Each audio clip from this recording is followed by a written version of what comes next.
Puroy, hindi ka ba titigil dyan sa katok mo?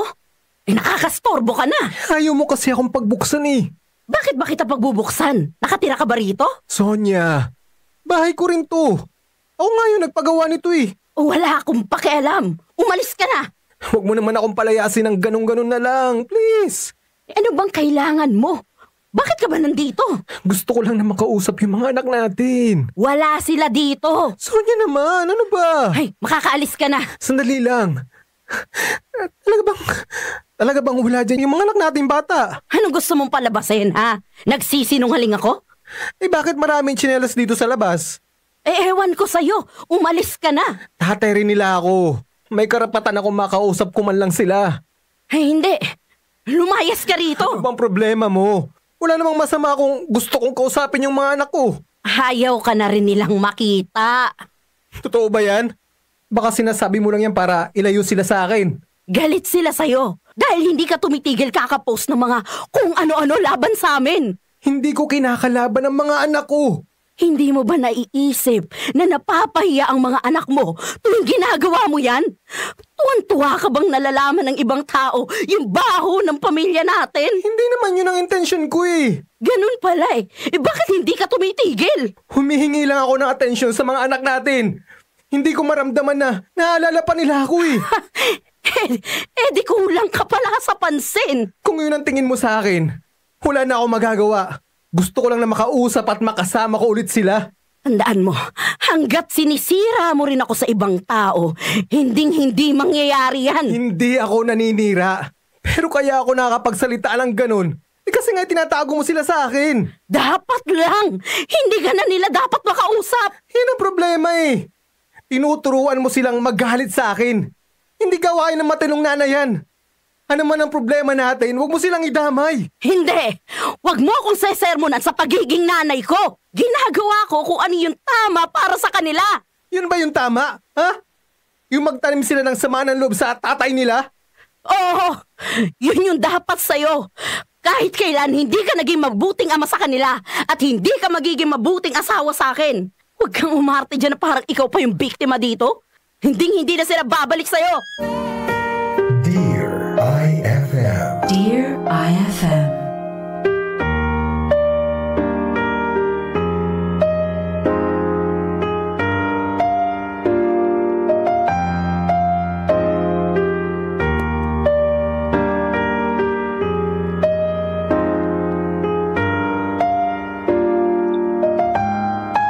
Naiintindihan ko naman kung bakit masama loob sa akin ang pamilya ko. Matindi ang naging kasalanan ko sa kanila. Nandiyan na yung nambabaya ko noon. Lagi napapasama sa barkada at sa mga inuman. At dahil lagi nga akong nakainom, napagbubuntunan ko ng galit ang mga anak ko.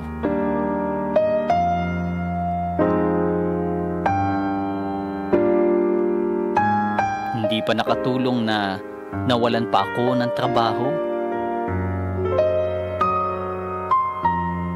Kaya lagi pang mainit ang ulo ko sa kanila.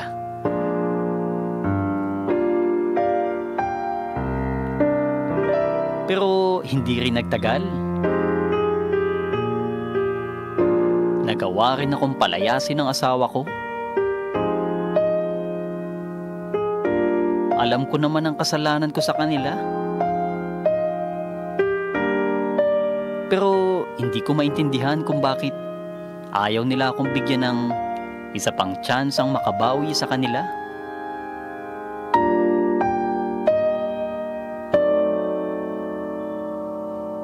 Mabuti na lang, isa sa mga anak ko ang kahit papano hindi sarado at nakakaintindi sa akin.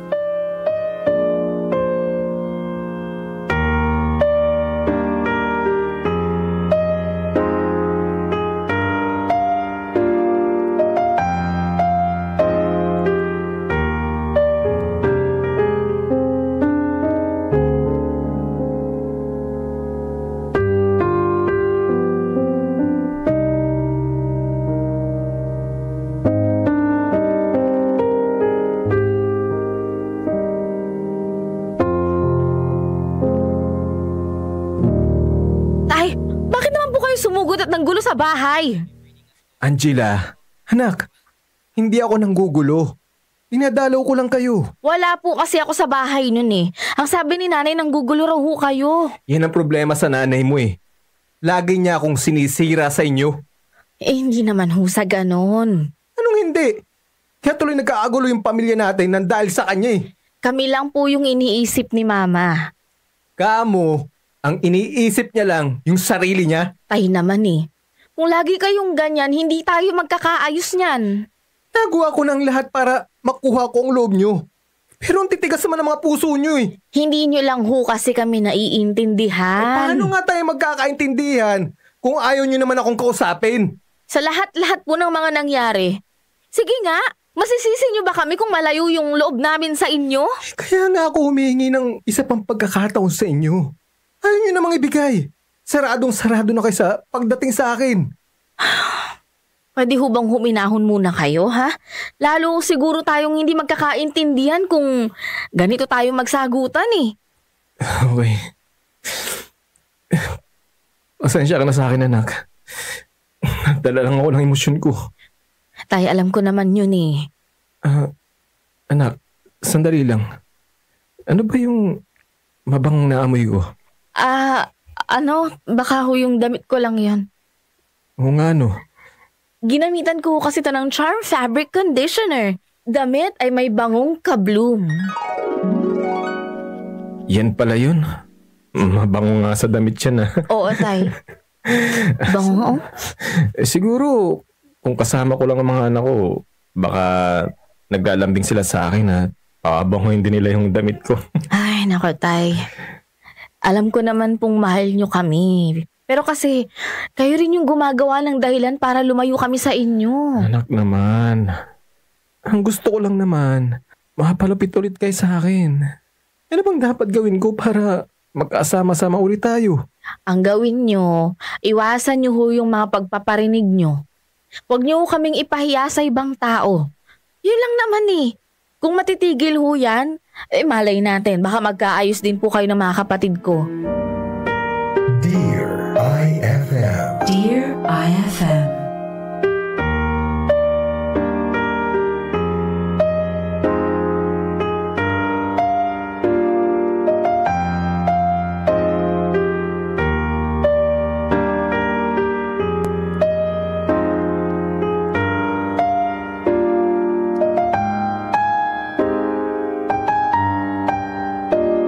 Tama nga naman ang panganay na anak ko. Siguro nga, napasobra na ako. Ang gusto ko lang naman, makuha ko ang atensyon nila at makita rin nila kung ano naman ang mga pagkakamali nila. Pero mukhang wala ring nangyayaring maganda sa ginagawa ko. Parang lalo lang silang lumalayo sa akin. Kaya itinigil ko na lang ang pagpaparinig sa kanila.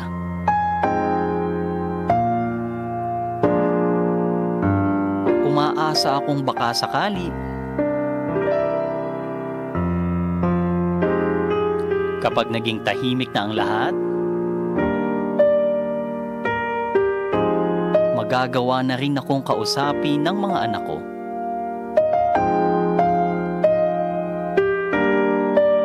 Kaya lang, wala pa rin eh.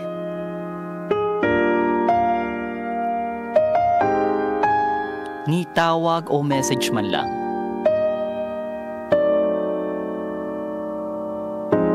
Wala pa rin akong nakuha galing sa kanila.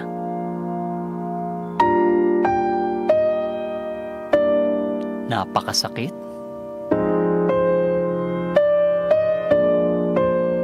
Mahihirapan pa rin yata akong matanggap ng mga anak ko.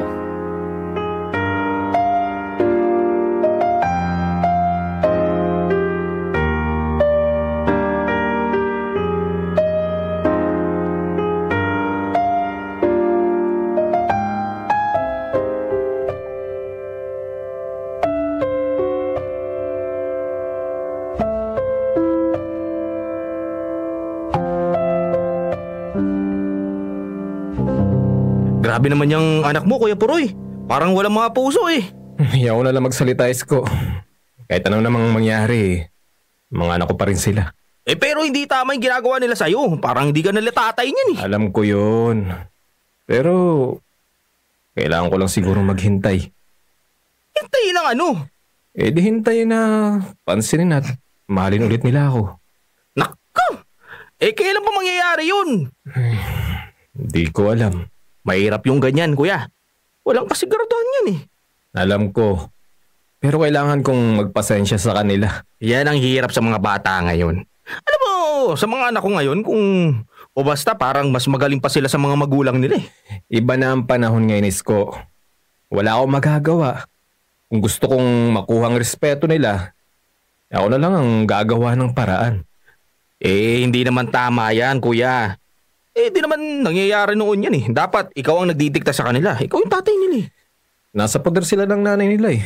Ako ngayon ang kailangang makisama. Kailangang tanggapin ko muna yung sitwasyon. Isa pa yan eh. Yan si Ate Sonia, siya yung nagpapalala ng problema eh.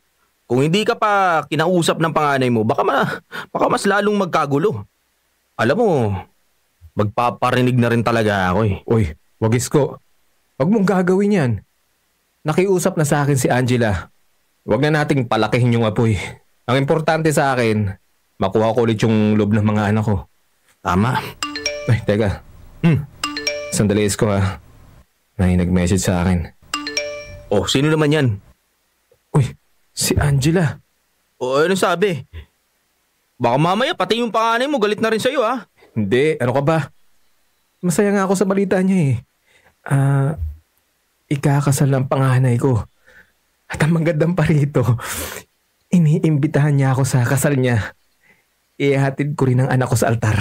Dear IFM. Dear IFM.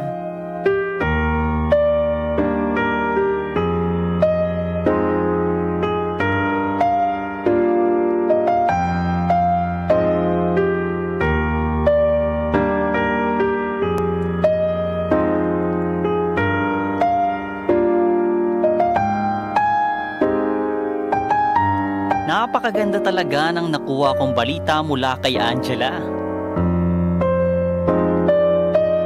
Hindi ako makapaniwala.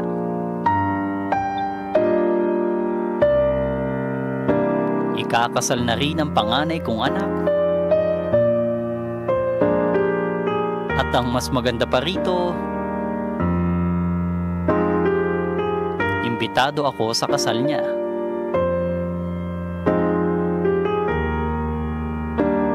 Magiging bahagi pa rin ako ng pinakamahalagang sandali sa buhay ng anak ko.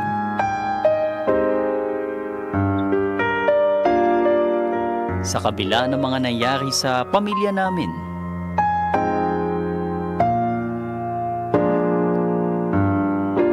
at aaminin ko, nabuhayan ako ng pag-asa.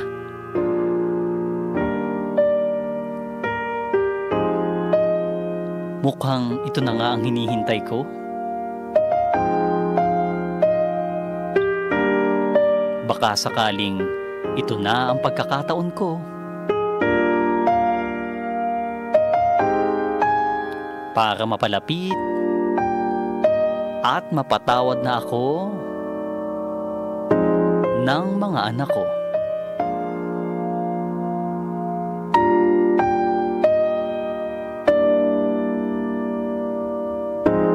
At dahil malapit na ang araw ng kasal ni Angela, hindi ko tuloy maiwasan na maging excited para sa araw na yon. Siguradong magiging masaya ang araw na yon para sa anak ko. At magiging bahagi ako ng kasiyahan niyang yon. Yun nga lang, nagtataka ako kung bakit wala pa rin akong natatanggap na message o tawag man lang galing kay Angela. O kung ano ba ang magiging partisipasyon ko sa kasal niya. At dahil naiinip na ako, minabuti kong tawagan na lang siya.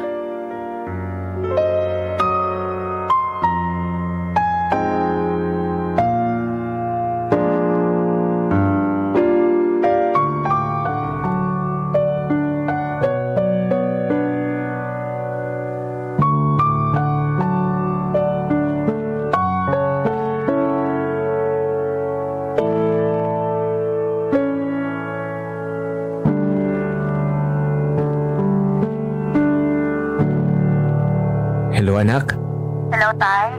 Bakit ho? ano nang plano natin sa kasal mo?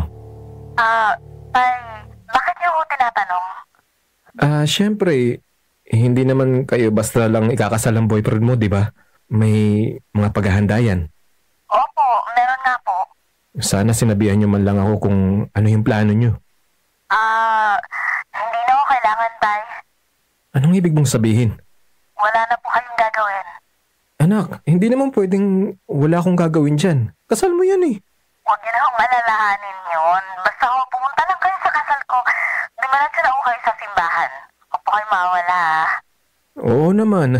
Hindi ako mawawala sa kasal mo. O siya, sige na. Baka nakaistorbo na ako eh. Sige po, Tay. Oh, tol. Anong sabi ng panganay mo? Wala na raw akong gagawin. Basta pumunta lang daw ako sa kasal niya. Nako, Kuya Puroy. Kinakabahan ako dyan sa sistema na yan eh. Pwede ba naman yun? Ikaw yung tatay tapos hindi ka kasama sa paghahanda ng kasal. Iba pakiramdam ko dyan. Hayaan mo na, Isko. Ayoko nang maging kontrabida sa anak ko. Lalo na ngayon na tigakasal na siya. Basta ang inihingi ko lang, may atid ko siya sa altar. Kahit yun lang. Masayang-masaya na ako kapag nagawa ko yun.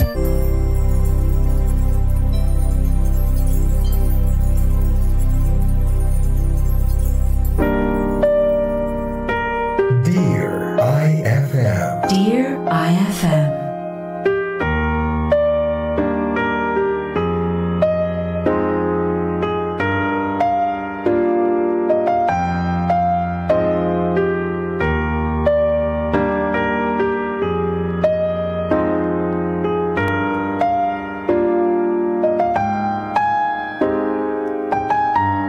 Yun naman talaga siguro ang pangarap ng lahat ng ama kapag ikakasal na ang anak nilang babae.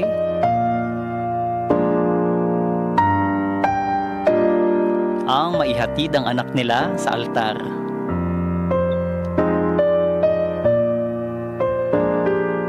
Iba't ibang emosyon ang naramdaman ko bago ang araw ng kasal.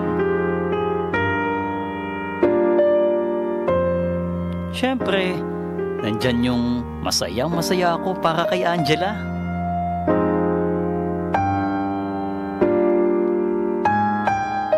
Pero hindi rin maiiwasang makaramdam din ng konting kalungkutan dahil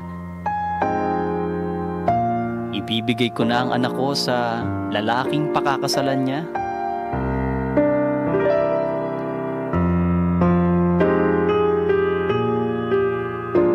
Pero handa na ako sa sandaling yun. Ang mahalaga,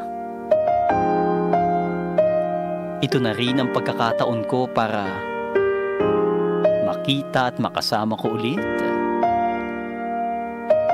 ang iba ko pang mga anak.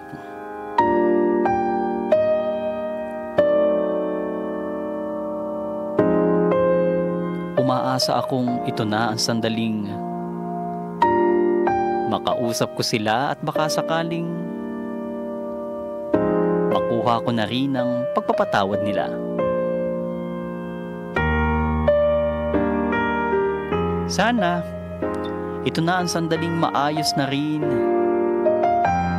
ang problema ko sa kanila.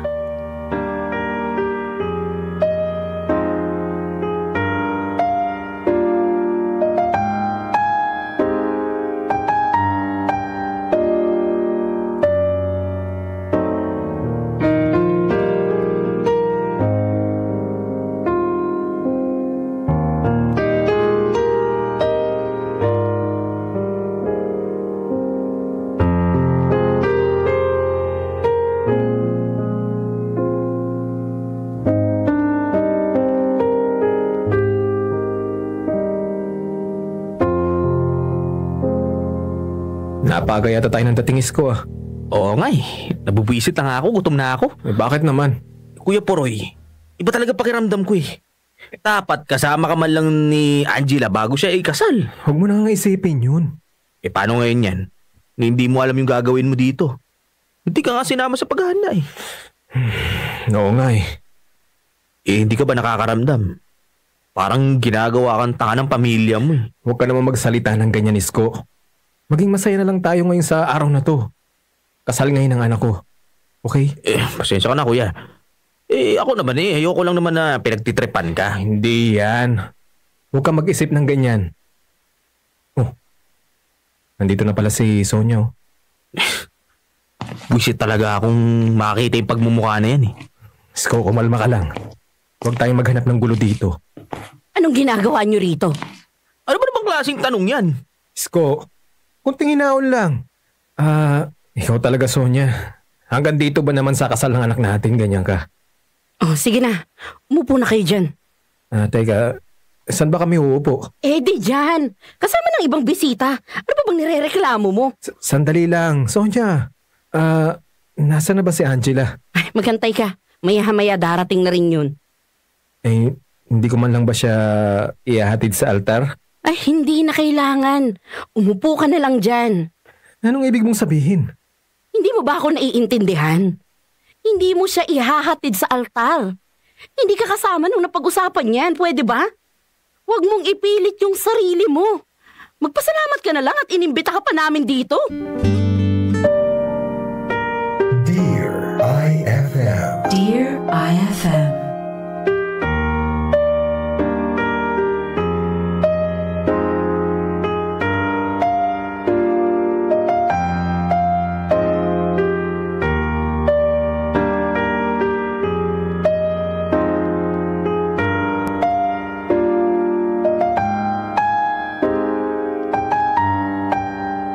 Napahiya ako sa harap ng mga bisita ng anak ko. Hindi lang dahil sa paraan ng pakikipag-usap ng asawa ko. Kung hindi dahil na rin sa narinig nilang hindi ko maihahatid ang sarili kong anak sa altar.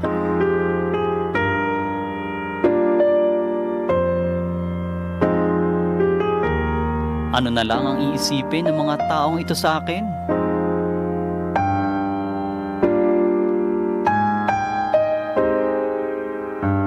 At sigurado ako,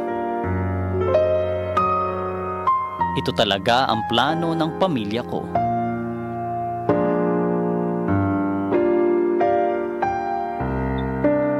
Ang ipahiya ako sa maraming tao.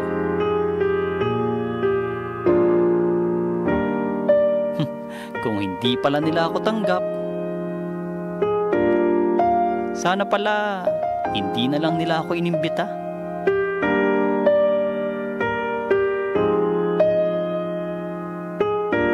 Kaya minabuti ko na lang na umalis. Kesa patuloy pa kaming mainsulto ni Isko.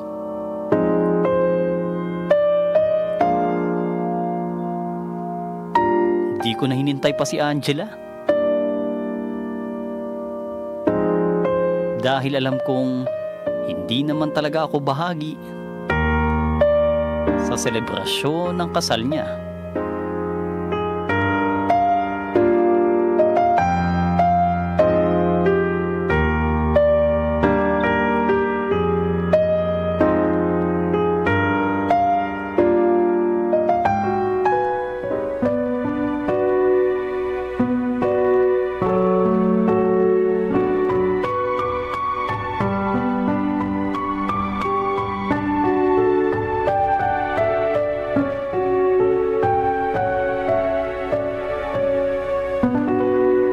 Anong ginagawa mo dito?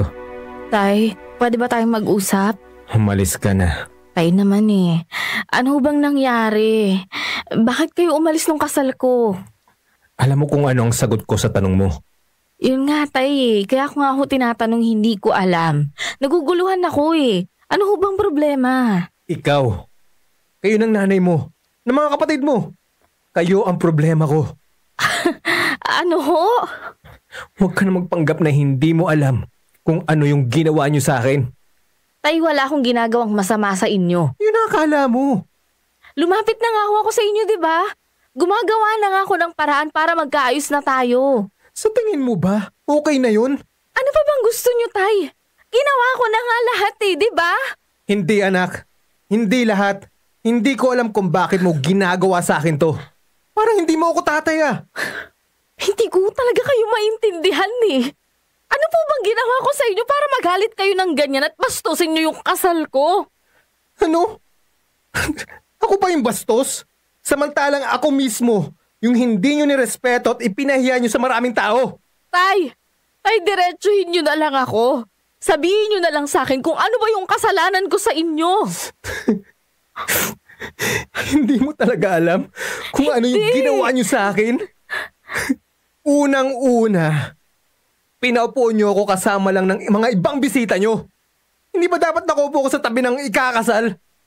Isa pa ha, ang tanging hiling ko lang ng isang ama ay ang maihatid ang anak niyang babae sa altar sa araw ng kasal niya. Bakit naman yung simpleng bagay na yun? Hindi niyo man lang naibigay sa akin. Tay, pasensya ka na. Ayaw ni nanay Ayaw lang daw niyang mabigla yung mga biyanan ko. Kasi hindi naman daw po nila kayo kilala. Eh di pakilala niyo ako na tatay mo ako. Napakasimple lang naman nun Yun lang gawin niyo. Ang sabihin mo, hanggang sa araw ng kasal mo, gusto niyo lang na mainsulto pa rin ako. Hindi naman ho sa ganun. Ayoko lang ho ng gulo sa kasal ko. Kaya hinayaan ko na lang ho yung gusto ni nanay. Ang akala ko maiintindihan niyo Hindi. Sumusobra na kayo Hindi ko na matanggap pa yung mga pangmamalit niyo sa akin. Anak, hindi ako pumunta doon para lang maging bisita mo. Tatay ako na ikakasal. Tatay mo ko. Ang hinihingi ko lang, respetuhin niyo naman ako. Kahit man lang sa araw ng kasal mo. Dear IFM. Dear IFM.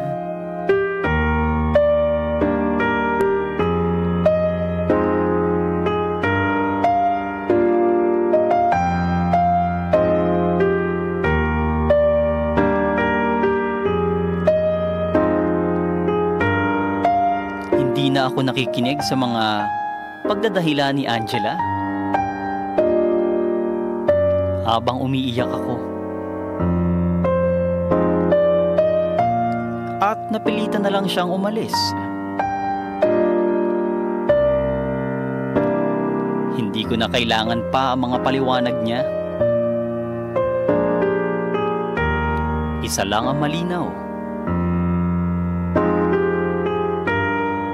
Gusto talaga nilang mapahiya at masaktan ako.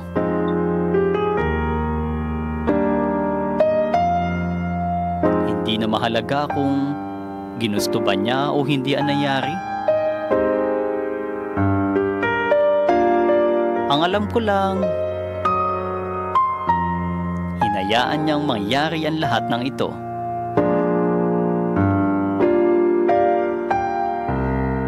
Hindi na mahalaga sa kanya kung ano ang mararamdaman ko.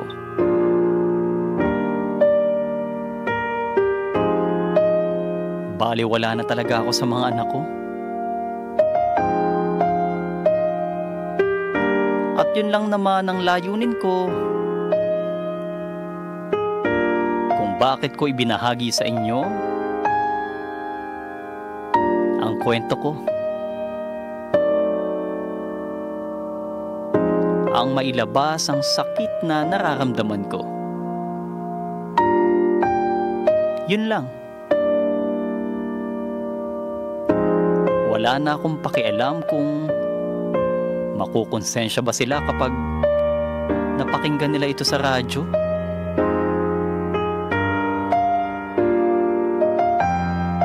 Maraming salamat sa pagkakataong ito, Dear IFM.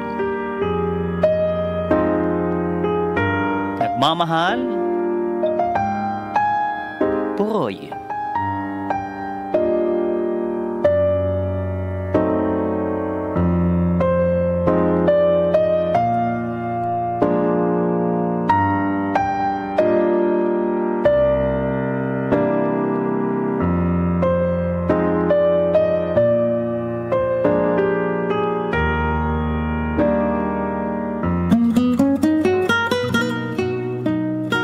mga dramatista na nagbigay buhay sa storya natin ngayon sa Dear IFM. The Puroy Story. RJ Carpo bilang Puroy, MK Salditos bilang Angela, J. Ann Cruzado bilang Sonia, Rendel Castro bilang Isko. Sound Technician and Drama Editor, Martin D. Sa panulat ni Owen Villamor at sa direksyon ni Edu Horial.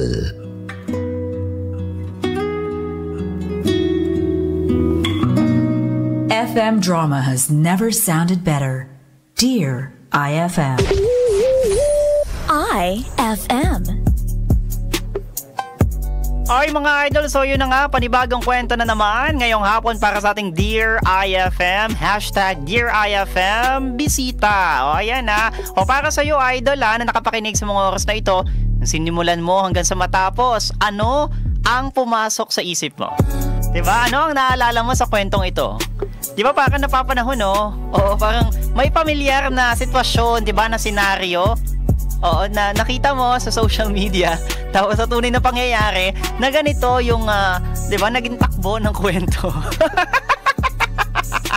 Aminin mo, mag-comment ka sa ating live streaming. Opo, tayo po ay naka-live sa 106.3 IFM Lucena FB page. Oo, yung mga nakikinig sa atin. Simula kanina, kasi ako talagang parang, nung pinapakinggan ko, scene 1 pa lang, talagang sabi ko parang may may pagkakatugma, 'di ba? May pagkakatulad. Pero again mga idol, isa po itong kwento na kung saan, 'di ba, yung pagmamahal na lang ng ama sa kanyang mga anak, 'di ba? Hindi talaga natin maiaalis 'yan. Ano't ano pa man yung nangyari, 'di ba? Hindi man kagandahan. Syempre inamin naman ng tatay, 'di ba, na yung mga bisyo niya noon, yung mga pagkakamali, 'di ba? Doon sa mga anak niya at syempre sa asawa niya, sa pamilya niya in short, 'di ba? Ginagawa niya naman ng paraan para mas makabawi siya, 'di ba? Sa pagkakataong ito, lalo tigit na yung panganay niyang anak na babae ay ikakasal na. 'Di ba? Napakasarap noon sa pakiramdam na ikaw mismo na tatay, gusto mong ikaw yung maghatid sa anak mo sa altar, 'di ba? Unang anak na ikakasal, babae pa, 'di ba? So napakasarap sa pakiramdam noon bilang tatay, bilang magulang, 'di ba? Tapos ganito yung nangyari. Takbo, 'di ba? Nung senaryo nung nasa simbahan na siya, which is hindi naman natin pwedeng husgahan kung ano ba talaga yung alam mo yun, kasi one side of story lang yung narinig natin 'di ba? Kwento ito ni Puroy, 'di ba? At kung paano niya inilarawan yung naging sitwasyon nung ikakasal na ang kanyang panganay na anak na babae, 'di ba? So, again, para sa lahat ng mga idol natin na nakikinig at patuloy po na sumusuporta sa Dear IFM, maraming salamat. Kasama niyo po si Idol James Reid. Bukas panibagong kwento na naman ang ating pakakaabangan. So, ayan, ang mga gumanap ay si Puroy, Angela, Sonia at si Isko. Again, para sa ating Dear IFM, hashtag Dear IFM, bisita. Ayan, maraming salamat mga idol. Magbabalik pa rin po si Idol James Reid dito sa 106.3 IFM Lucena. Ay, narinig ka na yan. 106.3 IFM.